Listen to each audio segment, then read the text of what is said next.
प्रणाम। चूड़ा कर्म संस्कार। संस्कार वह प्रक्रिया जो मानव जीवन से अनुपयुक्त, अवांछनीय एवं पार्श्विक संस्कारों का शमन करती है। जब संस्कार प्रक्रिया मानव जीवन में संपन्न न हो सके तो यही कहना होगा कि आकृति भर मनुष्य की है, प्रवृत्ति तो पशु की ही बनी रही। चूड़ा कर्म संस्कार, जिसे चौल, क्षौर या मुंडन संस्कार भी कहा जाता है, यह संस्कार शिशु के मस्तिष्कीय विकास एवं सुरक्षा पर विशेष विचार करता है। सुसंस्कारों की प्रतिस्थापना शिशु के मस्तिष्क की पुष्टि, बुद्धि में वृद्धि करने एवं गर्भगत मलिन संस्कारों को हटाकर मानवतावादी आदर्शों को प्रतिष्ठापित करने हेतु शिशु का मुंडन संस्कार किया जाता है। इस विषय में यजुर्वेद कहता है, निवर्तयाम्यायुषे अन्नाधाय प्रजाननाय राय स्पोषाय सुप्रजास्तवाय सुवीर्याय। अर्थात, हे बालक, मैं तेरी दीर्घायु के लिए, तुझे अन्न ग्रहण करने में समर्थ बनाने के लिए, उत्पादन शक्ति प्राप्ति के लिए, ऐश्वर्य वृद्धि के लिए, सुंदर संतान के लिए एवं बल पराक्रम प्राप्ति के योग्य होने के लिए तेरा चूड़ा कर्म संस्कार करता हूँ। उल्लेखनीय है कि चूड़ा कर्म वस्तुतः मस्तिष्क की पूजा या अभिवंदना है। मस्तिष्क का सर्वश्रेष्ठ उपयोग करना ही बुद्धिमत्ता है। शिशु के जन्म के पश्चात प्रथम वर्ष में अंत तथा तीसरे वर्ष की समाप्ति के पूर्व मुंडन संस्कार किया जाता है। कुल परंपरा के अनुसार कहीं कहीं 5वें या 7वें वर्ष में भी संस्कार को संपन्न किया जाता है। मुंडन संस्कार में शिशु के सिर के बाल पहली बार उस्तरे या कैंची से उतारे जाते हैं। शिशु के गर्भगत अवस्था से प्राप्त बालों को उस्तरे से साफ कर देने पर सिर की गंदगी, कीटाणु आदि तो दूर हो ही जाते हैं। मुंडन करने पर बालों के रोम छिद्र भी खुल जाते हैं। चूड़ा कर्म संस्कार से बालक के दांतों का निकलना भी आसान हो जाता है, ऐसा आयुर्वेद का मत है। चूड़ा कर्म या मुंडन संस्कार के एक एक कर्मकांड में शिशु के लिए दिव्य प्रेरणाएं भरी है। चूड़ा कर्म संस्कार की भी अन्य संस्कारों के समान यज्ञ नारायण की सन्निधि में ही किया जाता है। यथा प्रथम कर्मकांड आता है यज्ञ प्रक्रिया। शिशु और उसके अभिभावकों का मंगलाचरण से स्वागत करते हुए क्रमबद्ध रूप से निर्धारित प्राथमिक पंचोपचार किया जाता है एवं यज्ञ प्रक्रिया को रक्षा विधान के क्रम तक संपन्न किया जाता है। रक्षा विधान के कर्मकांड के पश्चात विशेष चूड़ा कर्म संस्कार के कर्मकांड किए जाते हैं। यहाँ चूड़ा कर्म संस्कार को यज्ञ सन्निधि में संपन्न करने के पीछे प्रेरणा यही है कि संपूर्ण मानव जीवन एक यज्ञ के समान पवित्र, दिव्य, परोपकारी भावना लिए हुए संपन्न हो। द्वितीय कर्मकांड आता है मस्तक लेपन। जातक के केशों को गो, दुग्ध, दही, घी में जल मिलाकर भिगोते हैं। भिगोते समय ओम सवित्रा प्रसूता देव्या आप उदंतु ते तनूम दीर्घायुत्व वर्चस्से मंत्र बोला जाता है। इस क्रिया को ही मस्तक लेपन कहा जाता है। मस्तक लेपन का कर्मकांड प्रेरणा प्रदान करता है कि कर्मकांड में प्रयुक्त किए गए गोरस के दिव्य गुण एवं आर्द्रता को बालक के जीवन में स्थापित किया जा सके। बालक में सहृदयता, भावुकता, प्रेम, उदारता, करुणा, मैत्री, पर उत्सर्ग, परोपकार के आर्द्र गुण आ सकें। इस कर्मकांड की प्रेरणा को स्थूल स्वरूप प्रदान करने हेतु आवश्यक है कि अभिभावक सदैव परिवार में प्रेम सद्भावना का वातावरण बनाए रखें। तृतीय कर्मकांड आता है त्रिशिखा बंधन। त्रिशिखा बंधन कर्मकांड के अंतर्गत गोरस से आर्द्र बालों को दाएं, बाएं व बीच में 3 भागों में विभक्त करके कुशा या मोली से जूड़े की तरह बांध देते हैं। कुशा या मोली से शिखा बांधते समय 3 मंत्र बोले जाते हैं। यथा सिर के पिछले भाग में दाईं ओर के केशों को बंधन से बंधी हुई शिखा को ब्रह्म ग्रंथि बंधन कहते हैं। इस शिखा के बंधन के समय ओम ब्रह्म जज्ञान प्रथमं पुरस्तात् विसीमत सुरुचो वेन आवह सबुधन्या उपमा अश्य विष्टः सतश्च योनिम सतश्च विवह मंत्र का उच्चारण करें। सिर के पिछले भाग में बाईं ओर के केशों के बंधन से बंधी शिखा को विष्णु ग्रंथि बंधन कहते हैं। इस शिखा के बंधन के समय ओम इदम विष्णुर्विचक्रम में त्रेधा निदधे पद्म समूढ़शपाग्वम सुरे स्वाहा मंत्र का उच्चारण करें। सिर के अगले भाग के केशों के बंधन से बंधी शिखा को रुद्र ग्रंथि बंधन कहते हैं। इस शिखा के बंधन के समय ओम नमस्ते रुद्रमन्यव उतोत इखवे नमः बाहुभ्यामुतते नमः मंत्र का उच्चारण करें। त्रिशिखा बंधन में निर्मित तीनों शिखाएं क्रमशः ब्रह्मा, विष्णु एवं रुद्र के प्रतीक हैं। मस्तिष्क देवत्व के भावों से ओतप्रोत रहे, असुरता से मुक्त रहे, इसी हेतु तीनों देव शक्तियों का आवाहन स्थापन मस्तिष्क में किया जाता है। यह कर्मकांड प्रेरणा प्रदान करता है कि बालक के जीवन में सत, रज, तम तीनों तत्वों के समुचित सदुपयोग की संभावनाएं बढ़ती रहें। मस्तिष्क में तीनों देवताओं की स्थापना का अर्थ जीवन विकास के तीनों आवश्यकताओं सद्भावना, समृद्धि और शक्ति को प्रचुर मात्रा में निरंतर बढ़ाते रहना है। साथ ही माता, पिता, गुरु इन तीनों के अनुशासन में रहना, तीनों के प्रति कृतज्ञता एवं श्रद्धा की भावना बनाए रखना भी इन तीनों शिखाओं का संदेश है।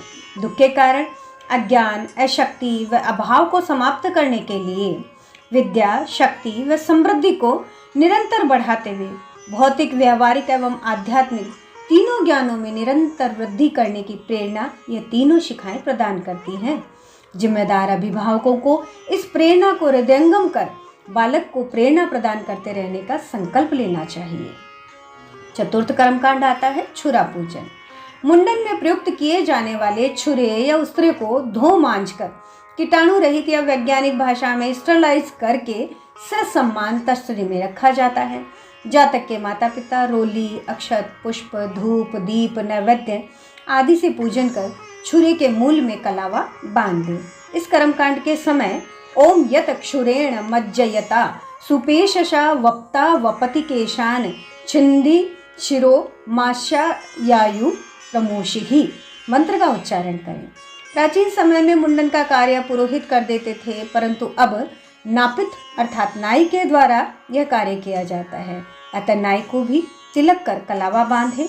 छुरा पूजन के कर्मकांड का उद्देश्य है कि यह कोई साधारण धातु या साधारण उपकरण मात्र न रहकर अभिमंत्रित शक्ति संपन्न होकर जातक के मस्तिष्क में सुसंस्कारों का प्रवेश करने में समर्थ दिव्य उपकरण के रूप में सिद्ध हो। मुंडन कर्म को करने वाले व्यक्ति भी सम्मान व श्रद्धा के पात्र हैं। उनकी सद्भावनाएं भी संस्कार की सफलता हेतु आवश्यक है। इसलिए क्षौर कर्म करने वाले नापित को भी पूजित किया जाता है। पंचम कर्मकांड आता है त्रिशिखा कर्तन। यज्ञ मंडप में क्षौर कर्म नहीं होता, अतः जातक को अभिभावकों के साथ यज्ञ मंडप के समीप के स्थान में बैठाकर पूजित छुरे या उस्त्रे से जातक के सिर पर पूर्व में बनाई गई 3 शिखाओं ब्रह्मा, विष्णु व रुद्र ग्रंथि बंधन को इस क्रम में काटा जाए। इस समय अभिभावक व उपस्थित परिजन मन ही मन गायत्री मंत्र का उच्चारण कर जातक के मस्तिष्क में दिव्य सद्बुद्धि के प्रवेश की कामना करें। बालक का संपूर्ण मुंडन त्रिशिखा कर्तन के साथ ही कर दें। शिखा रखने का उपक्रम इसके बाद के क्षौर कर्म में करना चाहिए। कटे हुए बालों को गोबर या आटे के गोले में बंद करके रखें, फिर अन्यत्र किसी खेत या खुले स्थान पर जमीन में गाड़ दें। मुंडन के बाद बालक को स्नान करवाया जाए। त्रिशिखा कर्तन के कर्मकांड के अंतर्गत ब्रह्म ग्रंथि कर्तन का तात्पर्य है मस्तिष्क में विध्वंसक प्रवृत्ति, द्वेष, दुर्भाव, ईर्ष्या आदि का उच्छेदन किया जाए एवं मानव जीवन के विकास एवं निर्माणकारी योजनाओं हेतु मस्तिष्क में स्थान सुरक्षित रखा जाए। इसी प्रकार से विष्णु ग्रंथि कर्तन की प्रेरणा है कि मस्तिष्क ईश्वर द्वारा मनुष्य को सौंपी गई धरोहर है, अतः उसमें हीन, स्वार्थपरक आकांक्षाओं का नहीं वरन ईश्वरोन्मुख आकांक्षाओं के पोषण की शक्ति सुरक्षित रखनी चाहिए।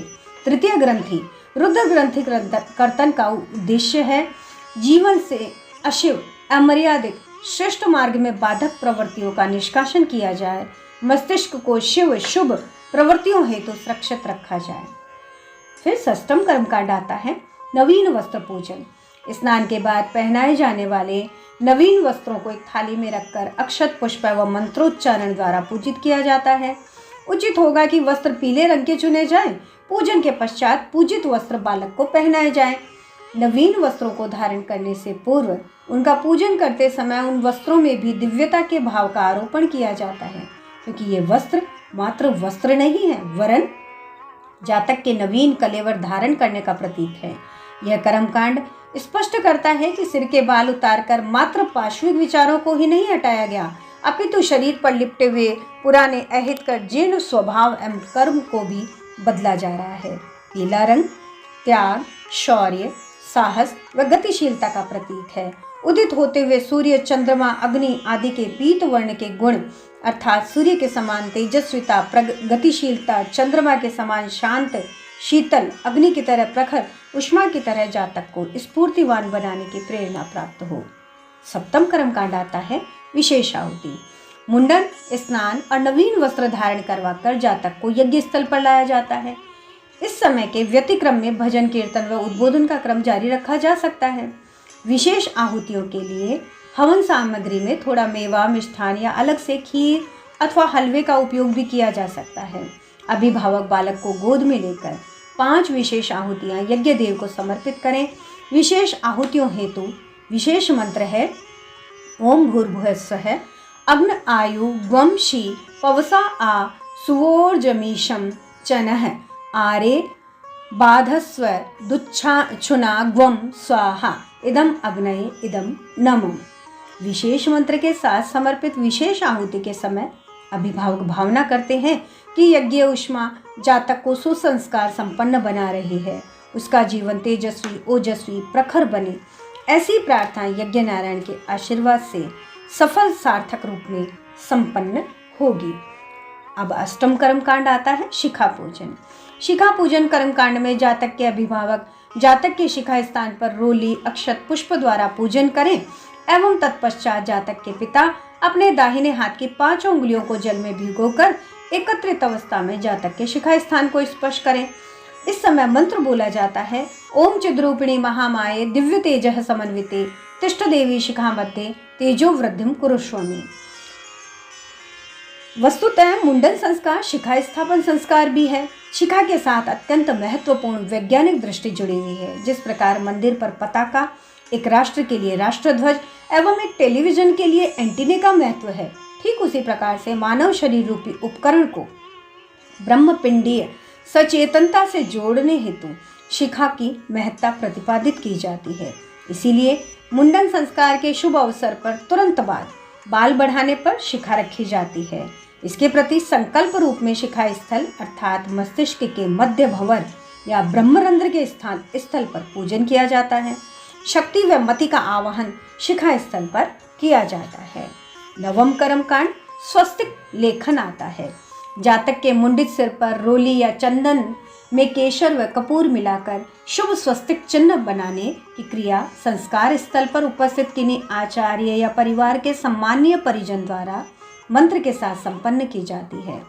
इस समय मंत्र कहा जाता है ओम स्वस्तिन इंद्रो वृद्धश्रवाः स्वस्तिनः पूषा विश्ववेदाः स्वस्तिनस्तः रक्षो अरिष्टनेमि स्वस्तिनो बृहस्पतिर्दधातु।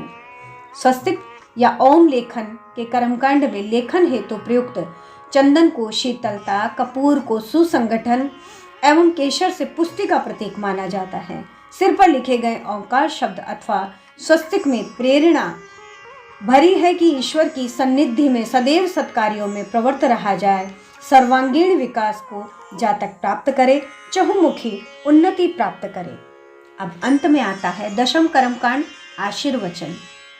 आशीर्वचन हेतु बालक को माता की गोद में देकर सभी परिजन अपने हाथों को आशीर्वाद मुद्रा में जातक की ओर उठाएं एवं सद्भावना परिपूर्ण मन से ओम त्वं जीवः शरदः शतम वर्धमान है मंत्र के साथ अपना शुभ आशीष प्रदान करें।